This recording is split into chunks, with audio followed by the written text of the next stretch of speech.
ये है, थोड़ा बताएं कम है या तेज है।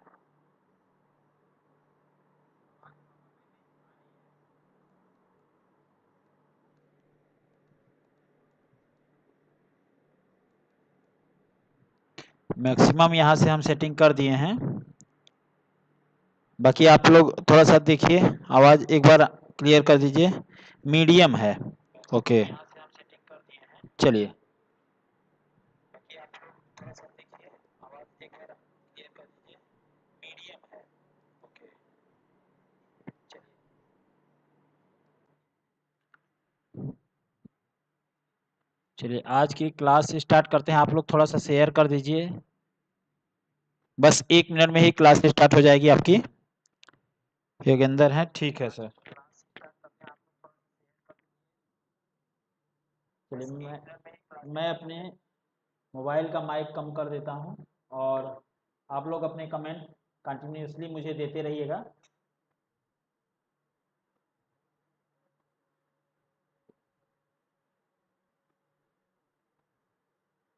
चलिए।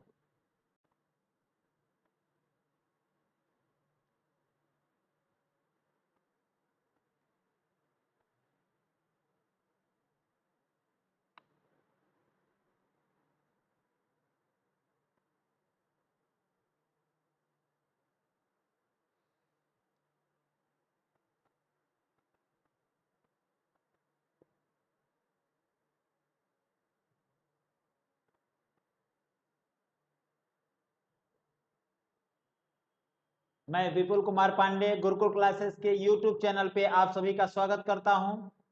आज मैं आप लोगों के लिए एनसीईआरटी मैथ का क्लास 10th का जो चैप्टर नंबर 5 है, एरिथमेटिक प्रोग्रेशन, उस पोर्शन को आज मैं लेकर आपके सामने प्रस्तुत हुआ हूं, जिसमें एक्सरसाइज 5.1 का के क्वेश्चन होंगे।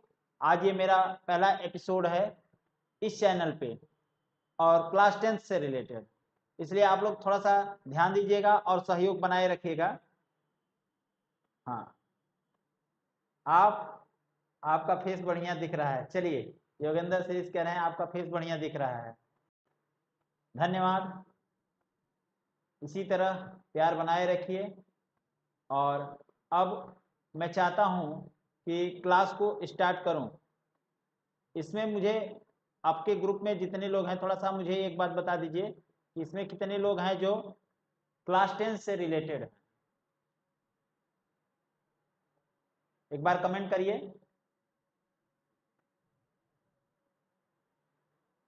एक बार कमेंट करिए। बाकी आफ्टर लाइव, लाइव के बाद वो बच्चे भी देख पाएंगे, चैनल पे ये बने रहेंगे।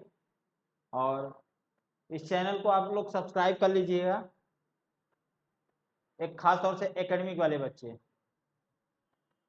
चलिए क्लास को स्टार्ट करते हैं बेटा। सबसे पहले हम बात करेंगे एरिथमेटिक प्रोग्रेशन। क्या बोलेंगे? Arithmetic progression.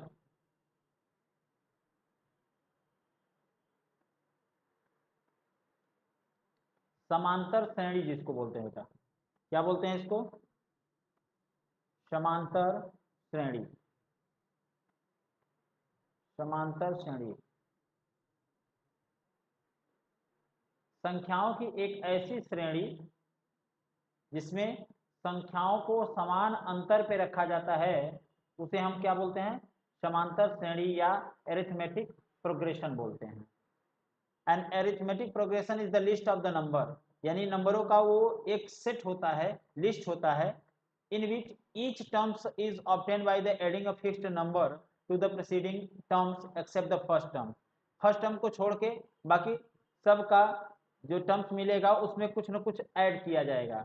जैसे कि आप लोग जानते हैं, जैसे मैं ये एक नंबर्स का सेट लिख दे रहा हूँ, 1 2 3 4 5 6, ऐसे नंबर्स मैं लिख रहा हूँ। तो आप ये देख रहे हैं कि ऐड कर दे रहे हैं, तो क्या बन जाएगा? हमारा सीरीज बन जाएगा। और अगर कॉमा देके मैं लिख रहा हूँ तो प्रोग्रेशन हो जाएगा। दोनों में थोड़ा सा बेसिक डिफरेंस होता है बेटा। इसका मतलब क्या है? कोई भी नंबर का सेटअप आप लिखिए जिसमें एक फिक्स्ड नंबर ऐड करने पे नेक्स्ट टर्म मिल जाए, इसमें फिक्स टर्म ऐड कर दीजिए, जैसे +1 ऐड कर दिए 1 में तो 2 मिल गया, फिर +1 ऐड कर दिए 3 मिल गया, फिर +1 ऐड कर दिए तो 4 मिल गया।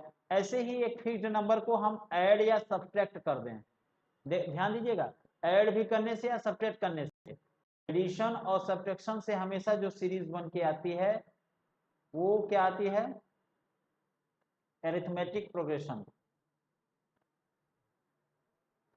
और अगर हम ये कहें एडिशन और सब्ट्रैक्शन से जो सीरीज मिलके आती है वो क्या बोलती है हमारी, अरिथमेटिक प्रोग्रेशन। और मल्टीप्लिकेशन और डिवीजन से जो आता है उसको हम ज्योमेट्रिक प्रोग्रेशन बोलते हैं, जिसको आप शॉर्टकट में जीपी बोलते हैं। इसको शॉर्टकट में क्या बोलते हैं बेटा, एपी। एपी एपी मीन्स होता है अरिथमेटिक प्रोग्रेशन, अरिथमेटिक प्रोग्रेशन। हाँ मैं भी हूँ, चलिए धन्यवाद। तो अरिथमेटिक प्रोग्रेशन समझ में आया बेटा, कि नंबर्स को अगर हम कंटिन्यूसली एक नंबर में, जैसे हम कोई नंबर लिख देते हैं 2, इसमें 2 और ऐड कर दीजिए 4, फिर 2 और ऐड कर दीजिए 6, फिर 8, 2 2 ऐड करते जाइए, तो ये सब क्या बन जाएंगे, ये पूरा सेट बन जाएगा। उसको हम शॉर्टकट में क्या बोलेंगे, एपी, अरिथमेटिक प्रोग्रेशन। सबको साफ साफ दिखाई दे रहा है भाई? चलिए आशा करता हूं अरिथमेटिक प्रोग्रेशन आपको समझ में आ गया होगा। अब एक नई बात जिसको हम लोग क्या बोलते हैं, कॉमन डिफरेंस। कॉमन डिफरेंस क्या होता है, देखिए जो एपी होता है तो उसमें एक फिक्स्ड नंबर हम क्या करते हैं, ऐड करते हैं। Fixed number is called common difference of AP. जैसे अभी हम ऐड किए थे 2, 2 से हम 4 में गए थे, 4 to 6 गए थे, 6 से 8 में गए, 8 to 10 जाएंगे। अगर तो ये नंबर की सीरीज है जिसमें हम 2 में ऐड कर दिए कितना, 2 और ऐड कर दिए, फिर ये फिक्स्ड नंबर ऐड कर दिए फिर से 2, तो एक अगला नंबर मिल गया था जिसको हम नेक्स्ट टर्म बोलते हैं। 2 और ऐड कर दिए, फिर से 2 को ऐड कर दिए। तो जैसे जैसे हम एक फिक्स्ड नंबर ऐड करते जाएंगे, नंबर की एक सेट मिलते जाएंगे, कलेक्शन ऑफ ऑल नंबर। ठीक, तो ये जो फिक्स्ड नंबर हम लोग ऐड कर रहे हैं, +2 ऐड कर रहे हैं, ये हमारा क्या है, कॉमन डिफरेंस ऑफ एपी है, जिसको हम लोग कॉमन डिफरेंस सीडी बोलते हैं, शॉर्टकट में स्मॉल डी बोलते हैं। स्मॉल डी कितना आ गया आपका, 2 आ गया। तो बेटा जैसे ये सीढ़ी है, आपको सीढ़ी एक लैडर, एनसीईआरटी में आपको ये बात समझाई गई है कि अगर जैसे हम इसको हम फर्स्ट टर्म मान लेते हैं, कलर चेंज कर लेते हैं जिससे आपको प्रॉपर वे में दिखाई दे। मान लीजिए सीढ़ी T1 है, T2 है, T3 है। जैसे जैसे हम नीचे आ रहे हैं सीढ़ी की लंबाई क्या होती है, बढ़ती जाती है, या फिर नीचे से ऊपर जा रहे हैं तो डैश डैश है। तो अगर हम यहाँ से कह देते हैं कि इनके बीच में गैप कितना है, तो जो इनके टर्म्स के बीच में, कॉन्जिक्यूटिव टर्म्स के बीच में, दो क्रमागत पदों के बीच जो अंतर होता है, दो क्रमागत पदों के बीच में जो अंतर होता है उसे हम क्या बोलते हैं बेटा, कॉमन डिफरेंस डी से रिप्रेजेंट करते हैं। ठीक है, चाहे वो T2 minus T3 minus T2 हो। तो ये बात हमेशा आप ध्यान दीजिएगा कि जो common difference D is equal to होता है वो नेक्स्ट टर्म T3 माइनस, पहले T2 कर लेते हैं, T2 माइनस T1। अब सोच रहे होंगे सर T1 और T2 क्या होता है, जो ये फर्स्ट टर्म आपको दिख रहा है पहला वाला टर्म उसको T1 बोलते हैं, या शॉर्ट फॉर्म में A लेके चलते हैं। और ये जो सेकंड आपको दिख रहा है 4 दिख रहा है, वो आपका कौन सा टर्म्स है, सेकंड। ऐसे ही थर्ड, और लास्ट में अगर आप nth टर्म देख रहे हैं तो इसको Tn बोलते हैं, या इसको जनरल टर्म्स भी बोलते हैं, अभी हम आगे बात करेंगे। इसको बोलते हैं क्या, कौन सा टर्म, nth टर्म। ठीक है बेटा, तो Tn D is equal to T2 minus T1, या फिर हम इसको कह सकते हैं T3 माइनस T2 कह सकते हैं, या फिर इसको हम कह सकते हैं T4 minus T3। Means next term में से पिछले वाले टर्म्स को क्या कर रहे हैं हम लोग, सब्ट्रैक्ट कर रहे हैं। तो सब्ट्रैक्ट करने से जो एक जो वैल्यू आती है उसको हम क्या बोलते हैं, कॉमन डिफरेंस। तो एक कॉमन डिफरेंस का एक जनरल फार्मूला बन सकता है D इज इक्वल टू, अच्छा मैं सामने आ रहा हूँ इसलिए आपको दिखाई नहीं दे रहा है। ओके, मैं हट जाता हूँ। तो डी की वैल्यू हमारी क्या आ जाएगी, T n minus T n minus 1। हाँ, इस फार्मूले की महत्ता आपको अभी आगे समझ में आएगी।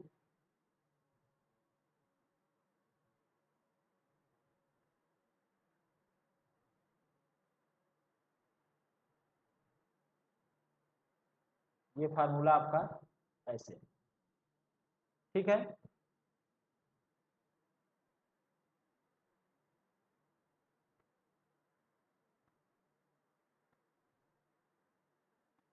तो नेक्स्ट क्वेश्चन पे आते हैं।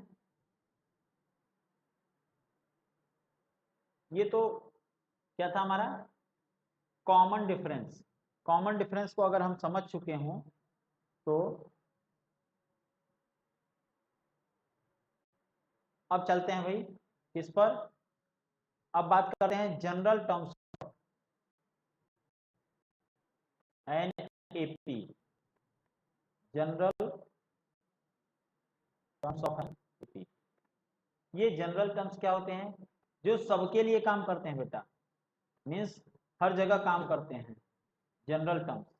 अच्छा, जनरल टर्म्स में इसकी बेसिक डिफिनेशन क्या है, the terms of arithmetic progression which indicates all terms.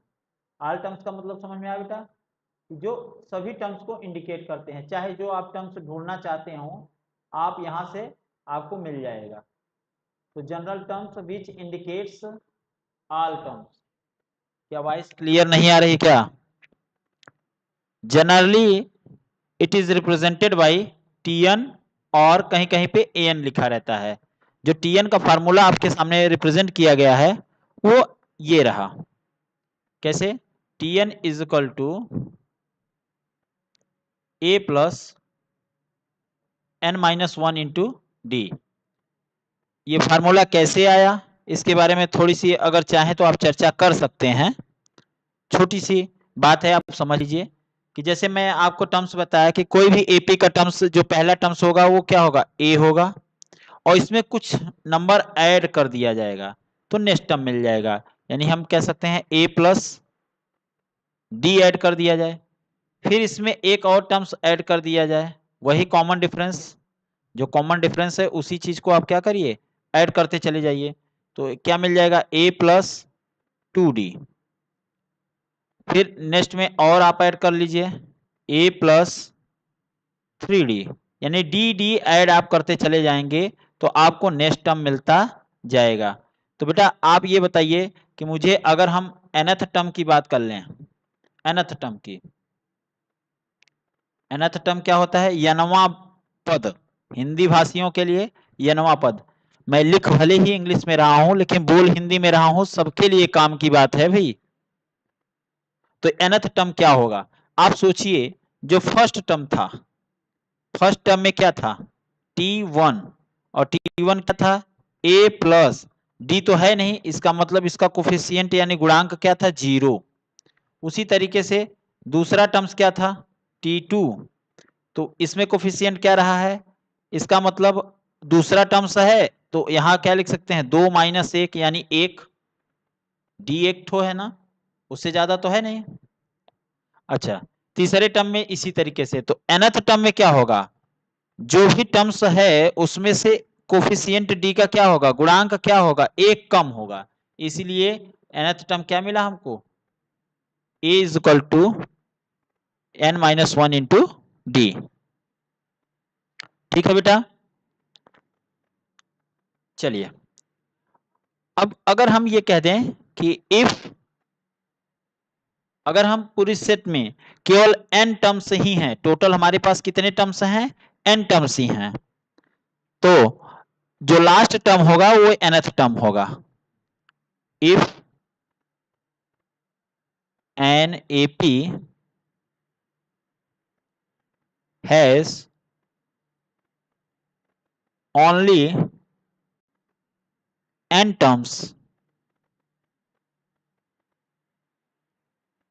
then nth term is last term, यानी जो लास्ट टर्म होगा वो nth होगा। अब आप इस बात को ऐसे भी समझ सकते हैं, जैसे मैं ये कहूं 1 2 3 4 5 6 लिख दिए, तो इसमें टोटल कितने टर्म्स है बेटा? 6 हैं। नंबर ऑफ टर्म्स कितने हैं? 6 हैं। तो बताइए जो छठवां यानी सिक्स्थ टर्म है, सिक्स्थ टर्म कौन है? nth टर्म ही तो है। मीन्स T6 अगर हम बात करें तो इसको हम T6 भी कह सकते हैं, या फिर इसी को ही तो हम लास्ट टर्म कहेंगे, लास्ट टर्म।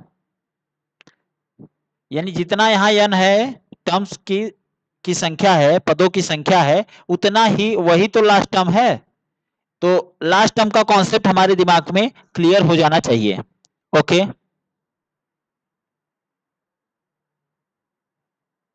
अब आ जाते हैं एग्जाम्पल नंबर 1 पे।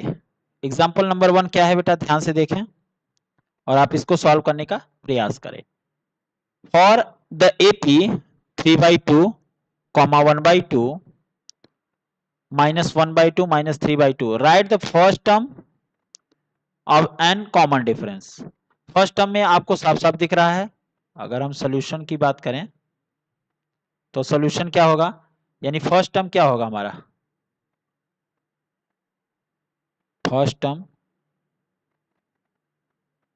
जिसको हम शॉर्टकट में A बोलते हैं, तो आपको दिख रहा है 3/2, जो ये फर्स्ट टर्म है। 3/2 आपका क्या है? फर्स्ट टर्म है। ओके, अब अगर हम कॉमन डिफरेंस की बात करते हैं,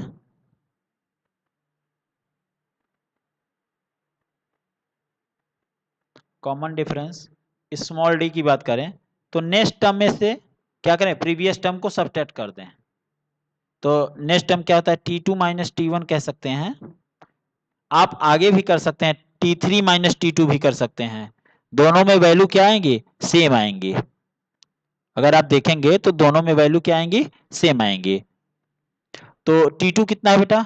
1/2, और T1 कितना है? 3/2। तो अगर हम डिनोमिनेटर सेम होता है तो न्यूमरेटर को डायरेक्टली सब्ट्रैक्ट कर लेते हैं, तो क्या हो जाएगा? 1 - 3। 1 - 3 कितना हो जाएगा? -2 डिवाइडेड बाई 2। 2 कैंसिल आउट हो जाएगा, -1। तो डी की वैल्यू कितनी आ जाएगी? -1। हाँ, मेरा फेस नहीं दिखाई दे रहा है क्योंकि बैकग्राउंड इरेज नहीं हो पाया है भाई, इसलिए मैं डायरेक्टली फेस नहीं दिखा रहा हूं। चलिए स्टार्ट भी कर देते हैं अगर दिक्कत है। हाँ, तो एग्जाम्पल नंबर 1 आपको समझ में आया होगा। माइक में भी आज थोड़ी सी प्रॉब्लम है, आवाज अब प्रॉपर वे में नहीं जा पा रही है, इसलिए। हाँ, नेक्स्ट क्वेश्चन पे आ जाएं। एग्जाम्पल नंबर 1 हो गया। अब आते हैं एग्जाम्पल नंबर 2 पे। विच of the following list of the number form an AP, यानी एपी वही बनाएगा। एपी कब बनाएगा भाई? एपी वही बनाएगा।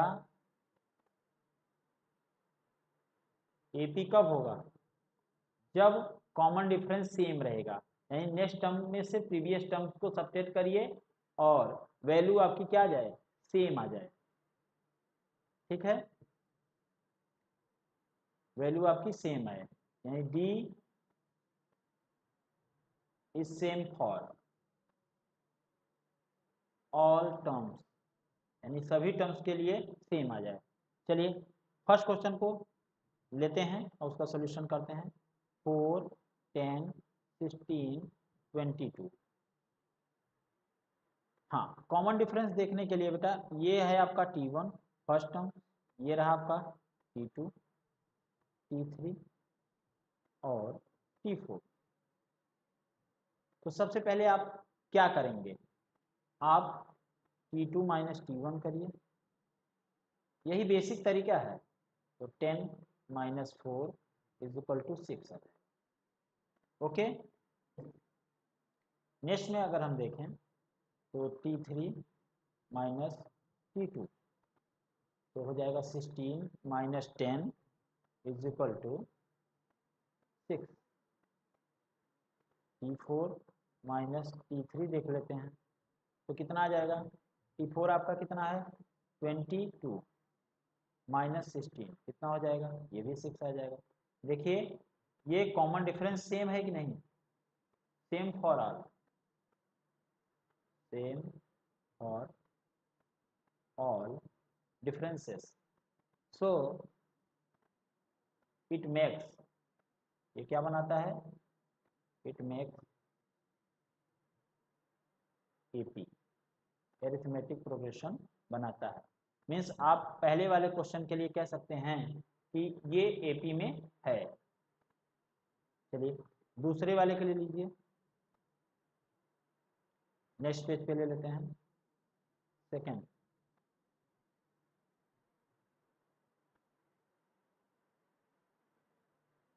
तो सेकंड में आपका क्या है 1 माइनस 1, एक बार क्वेश्चन देख लिया जाए भाई, 1 minus 1 minus 3 minus 5 minus 3 minus 5, फिर से वही काम करना है बेटा। ये है आपका T1 T2 T3 और T4। तो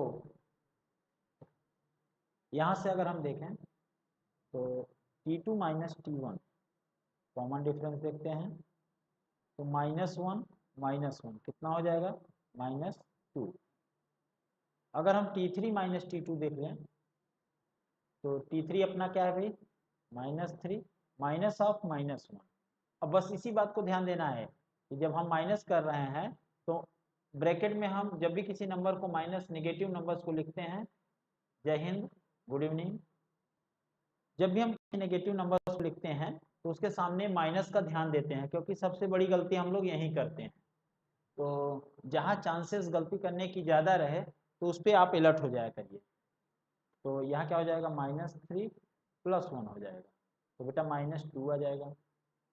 इसी तरीके से T4 माइनस T3 कर लेते हैं,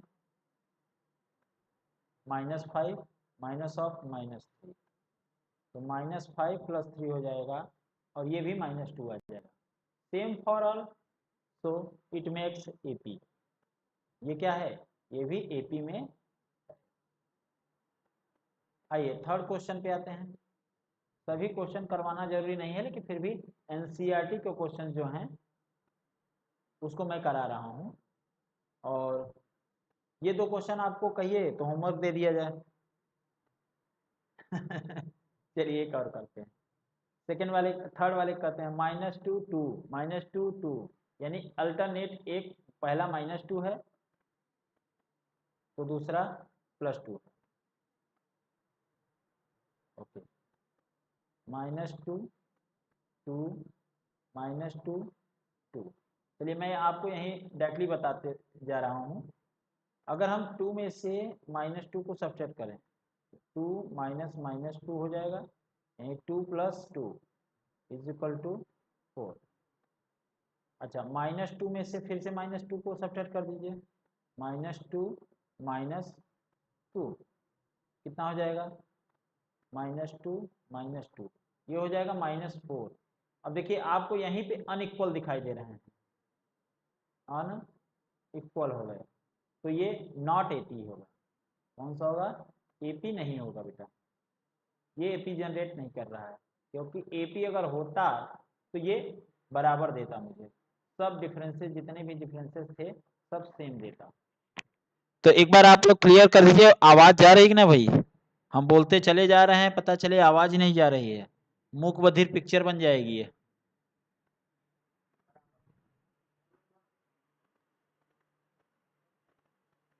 हाँ आवाज जा,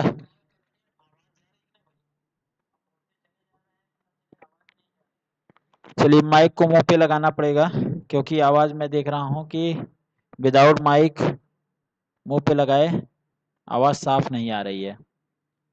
फोर्थ क्वेश्चन को भी देख लिया जाए भाई। चलिए जब सब कर रहे हैं तो फोर्थ को क्यों छोड़ें।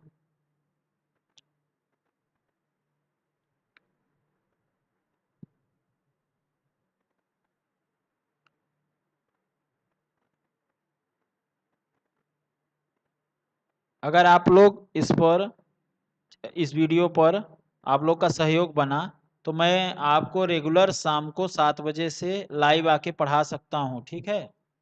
अगर आप लोगों का प्यार बना तो, और सबसे इम्पोर्टेंट है आपका प्यार, वो मिल जाए बस। और उसी के बल पे हम लोग इतना मेहनत करते हैं। जो भी टीचर्स आपको ऑनलाइन पढ़ाते हैं, आपको केवल इसी बात को लेकर मेहनत करते हैं बेटा, कि वो जानते हैं कि हमारे बच्चे हमारा पूरा सहयोग करेंगे।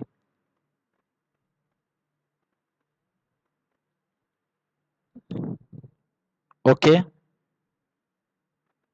चलिए क्वेश्चन पे आते हैं भाई। आपका 4th क्वेश्चन है 3 टाइम्स 1, 3 टाइम्स 2, 3 टाइम्स 3। ये तो दिखने से भी लग रहा है कि ये आपका एपी नहीं है। क्यों? डिफरेंस आपको दिख रहा है। चलिए मैं हट जाता हूँ भाई, दिखाई नहीं देगा ना यहाँ पे। तो 3 टाइम्स 1, 3 टाइम्स 2, कॉमा देके 3 टाइम्स 3।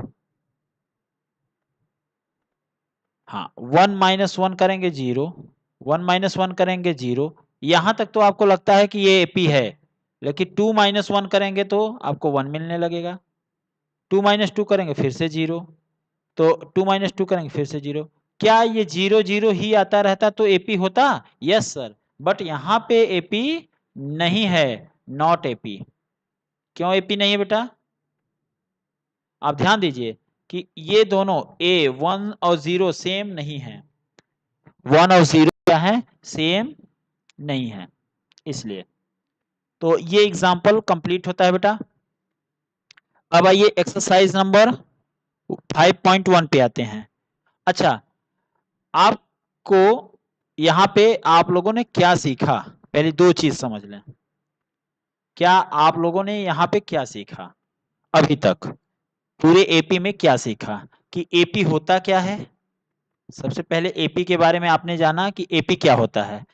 दूसरी बात ये समझें कि कॉमन डिफरेंस नाम की चीज क्या होती है, जो कि Tn-Tn-1 आपको बताए हैं। मीन्स नेक्स्ट टर्म में से प्रीवियस टर्म्स को क्या करिए? सब्ट्रैक्ट कर दीजिए, अगले पद में से पिछले पद को घटा दीजिए, तो क्या मिल जाता है? Common difference. फिर तीसरी बात हम लोगों ने सीखा कि nth टर्म क्या होता है सच में। वो हमने सीखा कि a प्लस एन माइनस, सबसे फेमस फार्मूला है n-1 इंटू डी होता है, जिसको हम लोग जनरल टर्म्स भी बोलते हैं। जनरल टर्म, हिंदी में व्यापक पद। व्यापक पद, हिंदी इंग्लिश दोनों का कॉम्बिनेशन रखना बहुत जरूरी है भाई। और अगर आपको बता दिए कि अगर इसमें n ही टर्म्स हैं तो nth टर्म जो होगा वही लास्ट टर्म होगा, यानी l equal to a plus n-1 into D, यही आपका लास्ट टर्म होगा, ठीक है। अच्छा, जहां n क्या है? नंबर ऑफ टर्म्स, पदों की संख्या, पदों की संख्या। और ए क्या है भाई?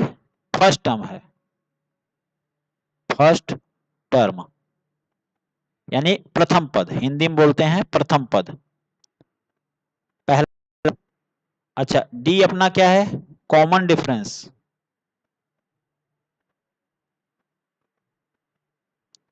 जिसको हम लोग हिंदी में सर्वांतर बोलते हैं।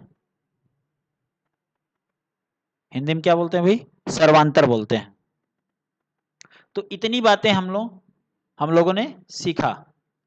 अब आ जाते हैं एक्सरसाइज नंबर 5.1 पे, यानी चैप्टर की शुरुआत अब होती है। आ जाइए बेटा। तो पहला क्वेश्चन है, in which of the following situations does the list of number involves make an arithmetic progression and why. यानी अब क्वेश्चन को समझें कि कौन सा ऐसा जो कंडीशन है, सिचुएशंस हैं, जो आपको बता रहा है कि इसमें एरिथमेटिक प्रोग्रेशन होगा, ठीक है। और होगा तो क्यों होगा? तो पहला क्वेश्चन आपके सामने स्क्रीन पे है। The taxi fare after each kilometre when the fair is 15 rupees, यानी 15 रुपए आपको लगने ही हैं अगर आपने टैक्सी लिया, और हर 1 किलोमीटर पे उसको 15 रुपए देना पड़ेगा for the first kilometre, and 8 is the for each additional kilometre. यानी अब कार तो है नहीं इसमें, है क्या से देख लेते हैं, फिगर में देख लेते हैं, अगर कार हो तो आपके सामने रख दिया जाए। कार नहीं दिखाई दे रही है, चलिए तो ये मान लेते हैं कि ये कौन सा फिगर है, चलिए इसी को कार जैसा मान लेते हैं हम लोग चलिए ये कार है, और यहां से कार मूव कर रही है, ये ब्लॉक ही समझिए मूव कर रहा है। ईच किलोमीटर, हर 1 किलोमीटर पे उसको कितना, पहले किलोमीटर के लिए उसको कितना देना पड़ता है, 15 रुपए देना पड़ता है। यानी यहां से यहां तक अगर ये गया तो इसको 15 रुपए पे करना पड़ेगा 1 किलोमीटर के लिए। फिर अगले 1 किलोमीटर के लिए 8 रुपए, फिर अगले किलोमीटर के लिए 8 रुपए उसको पे करने पड़ेंगे। ठीक है, तो मान लीजिए 1 किलोमीटर उसको जाना है तो कितना पे करना पड़ेगा, 15 रुपए। अच्छा, अब and ₹8 for each additional kilometre, यानी हर एक अगले के लिए कितना देना पड़ेगा उसको, 8 किलोमीटर देना, 8 रुपए देना पड़ेगा, 8 किलोमीटर नहीं देना पड़ेगा, 8 रुपए देना पड़ेगा। तो ये 8 रुपए देना पड़ेगा, तो 2 किलोमीटर के लिए जुड़ जाएगा भी। अगर आपको 2 किलोमीटर जाना है तो आपको 8 रुपए और देना पड़ेगा, तो 15 8 कितना हो जाएगा, 23। फिर आपको 8 रुपए और देना पड़ेगा अगर अगला किलोमीटर आप जाना चाहते हैं, तो 23 8 31। फिर 8 रुपए और देना पड़ेगा अगर 1 किलोमीटर और आगे जाते हैं, तो कितना देना पड़ा, 39। ऐसे ही आपको देना होगा। तो आप देखिए जो टर्म्स मिल रहे हैं उसमें हर एक अगले किलोमीटर के लिए 8 जोड़ना पड़ रहा है, और ये सभी सेम है बेटा, क्या है, सेम है। आप देखिए ध्यान से, तो ये सभी सेम है।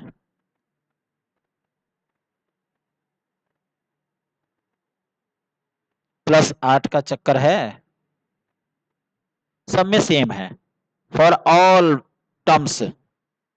तो common difference is same, common difference क्या है, d is equal to A2। तो जब d सेम है तो ये क्या है, AP है, मेक्स एन AP, यस ये क्या होगा, AP होगा। हाँ प्रॉपर वे में आपको दिखाई भी देना चाहिए। तो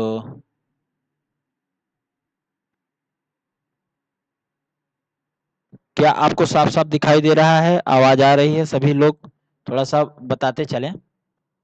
क्वेश्चन नंबर 1 कंप्लीट हुआ। क्वेश्चन नंबर 2 पे, the amount of air present in a cylinder. हाँ चलिए सिलेंडर, सिलेंडर कह रहे हैं तो सिलेंडर देख लीजिए, क्या कहीं फिगर में है सिलेंडर,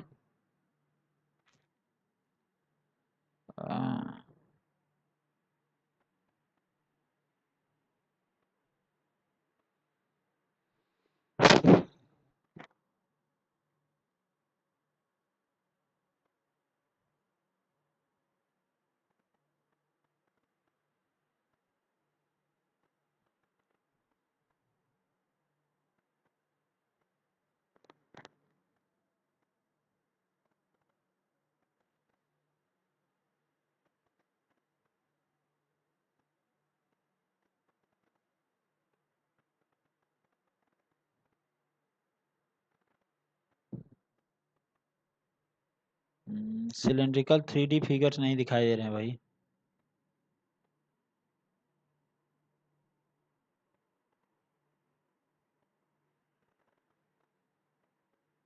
होगा कहीं ना कहीं।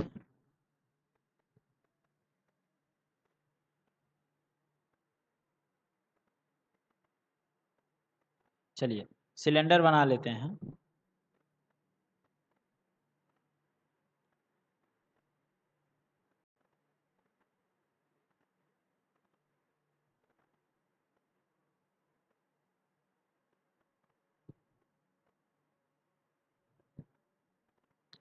हाँ, सिलेंड्रिकल शेप में बनाना है हमको। तो सिलेंडर कैसा होता है, ये जरूरी नहीं कि आप सिलेंडर बनाइए ही फिगर में, बस इसमें क्वेश्चन को समझना जरूरी है। ठीक है, मान लीजिए ये इसकी क्या है, हाइट है h, और इसका रेडियस क्या है, r है। Okay, the amount of air present in a cylinder when a vacuum pump remove 1/4 of the air remaining in the cylinder at a time. यानी इसका वॉल्यूम मान लेते हैं, पहले क्या था, v था, और कितना क्या करता है, डिलीट कर देता है, यानी निकाल देता है।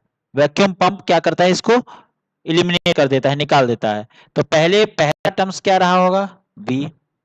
अगर हम दूसरे टर्म्स की बात करें तो कैसे आएगा, v माइनस v का 1/4 वो रिमूव कर दे रहा है, तो बचेगा कितना, माइनस कर देंगे, तो 4v minus v upon 4 means 3v/4।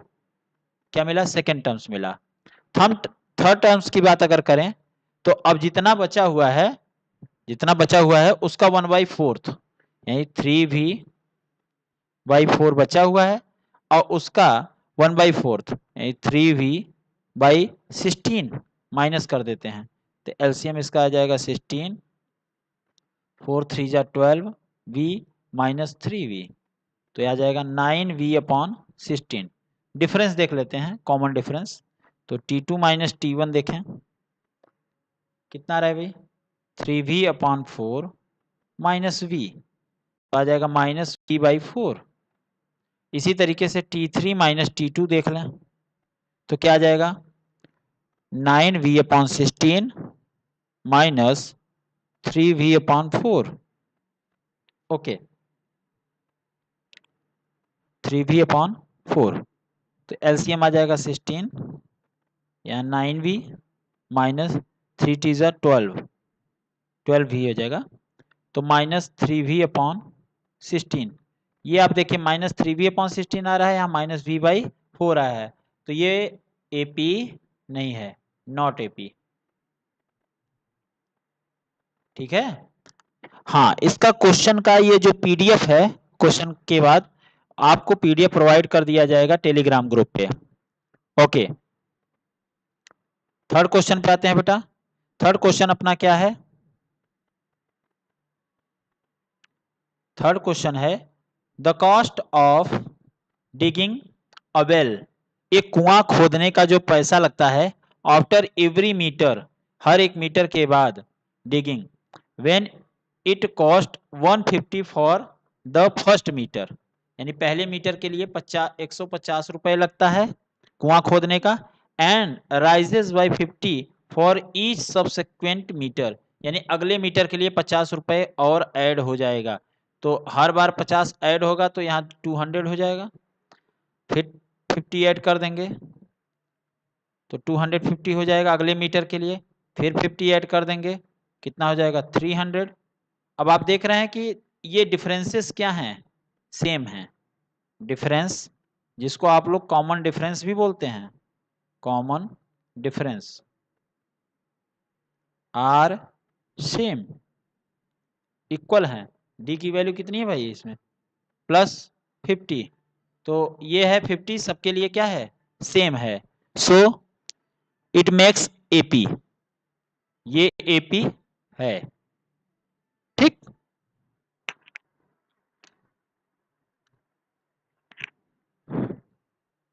हाँ बेटा, अगले क्वेश्चन पे आ जाते हैं।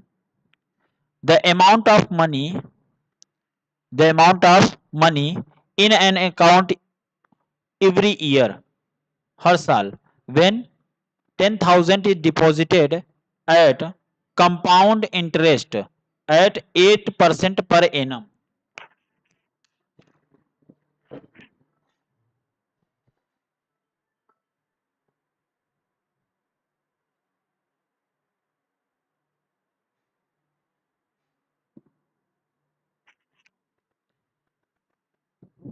हाँ भाई, हाँ थोड़ा कॉल आ गया, डिस्टर्ब हो गया। तो the amount of money is account every year when 10,000 is deposited at compound interest 8% per annum, यानी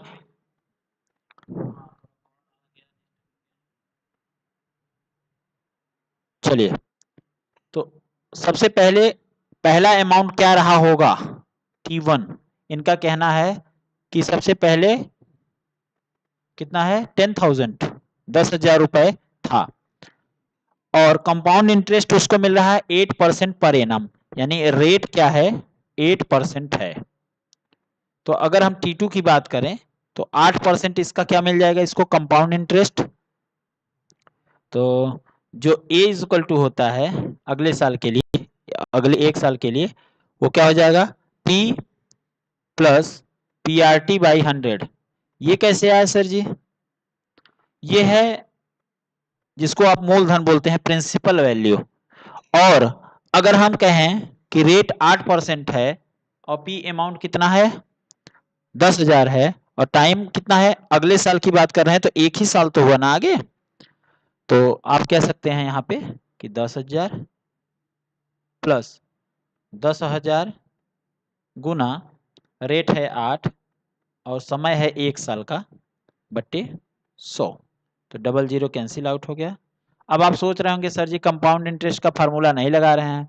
भाई पहले साल के लिए कंपाउंड इंटरेस्ट और सिंपल इंटरेस्ट सेम होता है, ठीक है, जिसको आप साधारण ब्याज और चक्रवृद्धि ब्याज बोलते हैं।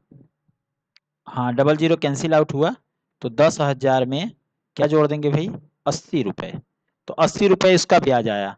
अब ये पूरा अमाउंट बन के कितना आया 10,080 रुपए, ठीक है।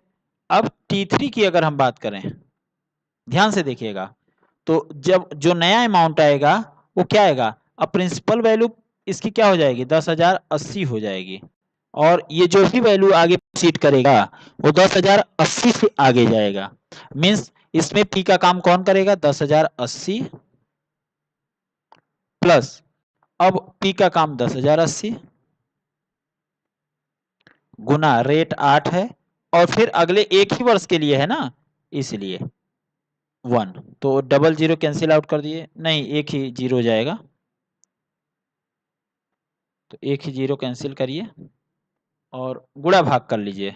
तो आप ये ध्यान दीजिएगा कि 10,080 तो है ही, उसमें ये जो ब्याज आएगा वो 80 करेक्ट नहीं आएगा क्योंकि यहां से अगर हम जा रहे हैं तो हम ये चीज पाएंगे, एक मिनट कुछ टेक्निकल फॉल्ट है।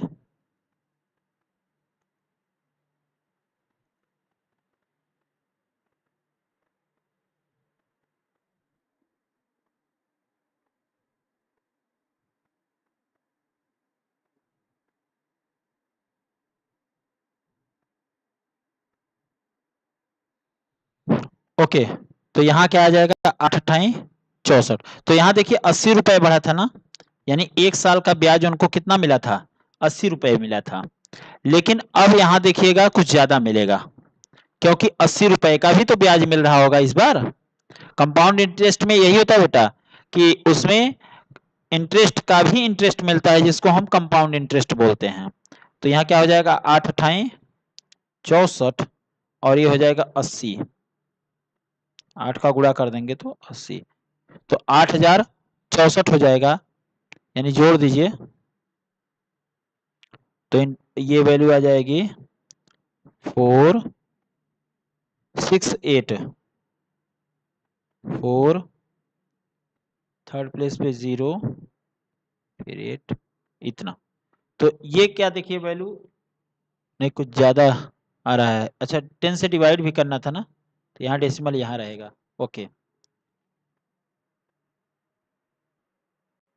10 से भाग भी तो देना था, यहाँ पे 10 बचा हुआ था ना बेटा, तो ये हो जाएगा कितना 6 8 8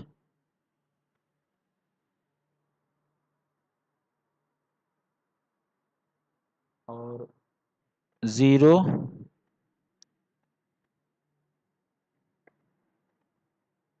1.4, तो कुल मिला के यहाँ पे तो वैल्यू ये बदल गई जिसको आप बेस वैल्यू बोलते हैं और यहाँ पर भी 80 से ज्यादा आ रहा है ब्याज, ठीक है। कैलकुलेशन आप लोग चेक कर लीजिएगा ठीक है, 80 से ज्यादा आ रहा है, तो यहाँ 80 आ रहा है लेकिन यहाँ 80 से ज्यादा आ रहा है, तो क्या डिफरेंस सेम है? डिफरेंस टेक्निकल कुछ प्रॉब्लम आ गई है।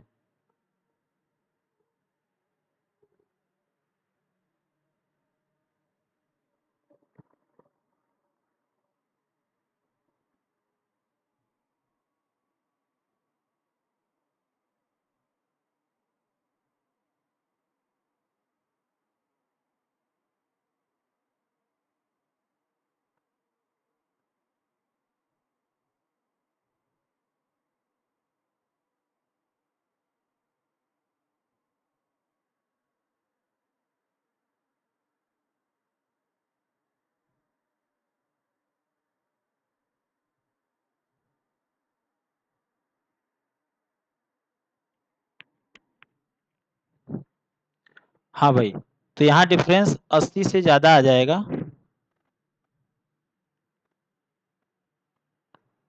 Difference can not be same, can not be same, so it cannot make, it can not be AP, यानी ये AP को जनरेट नहीं करेगा। तो ये फोर्थ क्वेश्चन था। यहाँ एक क्वेश्चन मैं करा दूंगा भाई, बाकी क्वेश्चन आप कर लीजिएगा, होमवर्क में रहेगा। दूसरा क्वेश्चन है, right first 4 terms of AP when the first term of A and common difference is D। तो पहला टर्म्स क्या है, अगर हम इसी को देखें, पहला टर्म्स कितना है, 10 है, 10, और उसमें D 10 है, तो इसमें 10 और जोड़ दीजिए भाई, 20 हो जाएगा, फिर 10 और जोड़ दीजिए, 30 हो जाएगा, फिर 40, फिर 50, ऐसे ही। ठीक है, 10 10 ऐड करते चले जाइए, +10 +10। ओके, इसी तरीके से अगर यहाँ हम इस क्वेश्चन में देख रहे हैं सेकंड पार्ट में, तो पहला है -2, अगर 0 ऐड कर दे रहे हैं तो -2, फिर -2, फिर -2, क्योंकि 0 ऐड करने से कोई फर्क नहीं पड़ता। यहाँ अगर हम देखें तो थर्ड में A की वैल्यू 4 है, 4 में -3 ऐड कर देंगे, -3 ऐड कर देंगे तो 1 हो जाएगा। सही पूछिए तो 3 माइनस कर रहे हैं, लेकिन हम कह क्या रहे हैं, -3 ऐड कर रहे हैं, -3 ऐड कर देंगे -2 हो जाएगा, फिर -3 ऐड कर देंगे, कितना हो जाएगा, -5 हो जाएगा, इसी तरीके से। तो चलिए, ये बाकी दो क्वेश्चन आपको, ये दो क्वेश्चन होमवर्क में दे रहे हैं, आप होमवर्क में कर लीजिएगा इसको। इस क्वेश्चन पे आ जाइए। फॉर द फॉलोइंग एपीज, यानी कई एपीज दी गई हैं, right first terms and common difference. एकदम सिंपल है, इसका फर्स्ट टर्म कितना है भाई, a इज इक्वल टू 3, और कॉमन डिफरेंस क्या है, 1 - 3 कर दीजिए, अगले टर्म्स में से पिछले टर्म्स को सब्ट्रैक्ट कर दीजिए, 1 - 3 कितना हो जाएगा, -2, तो कॉमन डिफरेंस मिल गया इसका। ओके, यहां से देख लीजिए कॉमन डिफरेंस क्या है, -5, तो a इज इक्वल टू क्या मिल जाएगा, -5। अच्छा, d इज इक्वल टू क्या मिल जाएगा, -1, नेक्स्ट टर्म में से प्रीवियस टर्म को सब्ट्रैक्ट कर दीजिए, तो -1 + 5 हो जाएगा, जिसको हम 5 - 1 कर देंगे तो 4 आ जाएगा। चलिए इसका देख लीजिए, a इज इक्वल टू 0.6 है, और इसका कॉमन डिफरेंस क्या आ जाएगा, नेक्स्ट टर्म 1.7 है, -0.6 कर दीजिए, सब्ट्रैक्ट करेंगे तो 1.1 आ जाएगा, इसका भी कॉमन डिफरेंस आ गया।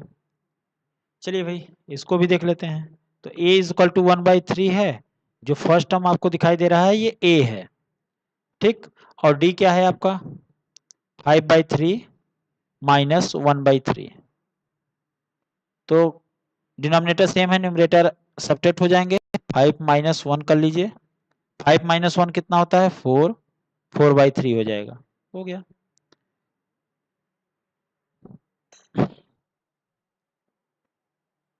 Which of the following are AP, आपको चेक करना है AP कौन सा है, तो देखिए 4 - 2 करेंगे 2 मिलेगा।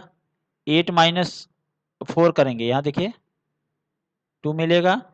अगर 8 माइनस 4 करेंगे तो 4 मिलने लगा, सेम मिला, तो ये एपी नहीं है। सही है, नॉट एपी। चलिए मैं नॉट नॉट लिखता जा रहा हूँ, यस लिखूंगा और नॉट लिख देता हूँ। तो अब यहाँ से देखिए 5/2 माइनस 2, यहाँ रफ में कर लीजिए। 5/2 माइनस 2 करेंगे तो आपको मिलेगा 1/2। 2 2 जा 4, 5 माइनस 4 1/2। और 3 माइनस 5/2 करेंगे तो देखिए 1/2 यहाँ मिला। और 3 माइनस 5/2 करेंगे तो 3 2 जा 6 माइनस 5 1/2, तो 1/2 यहाँ भी मिला। यहाँ से देख लीजिए 3 2 जा 6 माइनस 7 करेंगे तो यहाँ पे क्या मिलेगा, 3 2 जा 6 और माइनस 7 करेंगे तो माइनस 1/2 मिल जाएगा, जो कि सेम नहीं है। तो ये भी क्या होगा, नॉट वाले केस में जाएगा, यानी ए भी एपी नहीं है। उसी तरीके से यहां भी करते चले जाएंगे। तो चलिए आगे के क्वेश्चन आपको होमवर्क में कर देते हैं। आपको दिक्कत होगी तो नेक्स्ट टाइम आपको, जब हम नेक्स्ट क्लास लेकर आएंगे तो उसमें एक्सरसाइज करा देंगे। ठीक है बेटा, तो आज के लिए आपकी क्लास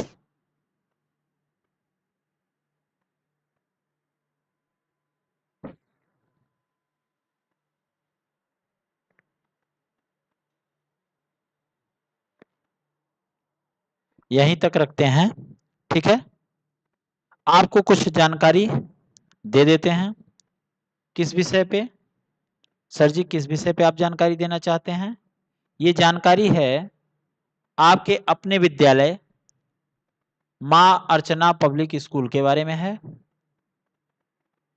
जो कि एक इंग्लिश मीडियम को एजुकेशनल स्कूल है। सीबीएसई पैटर्न, कहाँ से, प्ले वे से क्लास 8th तक का एडमिशन ओपन है अभी भी। ठीक है, एडमिशन ओपन है, आप आके एडमिशन करा सकते हैं। इन नंबर्स पे आप संपर्क कर सकते हैं अपने बच्चे के लिए। आप आसपास में हैं, आपके लिए ट्रांसपोर्टिंग की सुविधा भी है। और जो भी बच्चे हैं, आपको एड्रेस भी दिया गया है, नियर चेहरा तालाब, चेहरा, जिगना, मिर्जापुर। कहीं भी दिक्कत होती है तो आप इन नंबर्स पे, जो ये कॉन्टेक्ट नंबर्स दिए गए हैं, उस पर आप संपर्क कर सकते हैं। आपके बच्चे के उज्जवल भविष्य के लिए ये विद्यालय सदैव तत्पर है।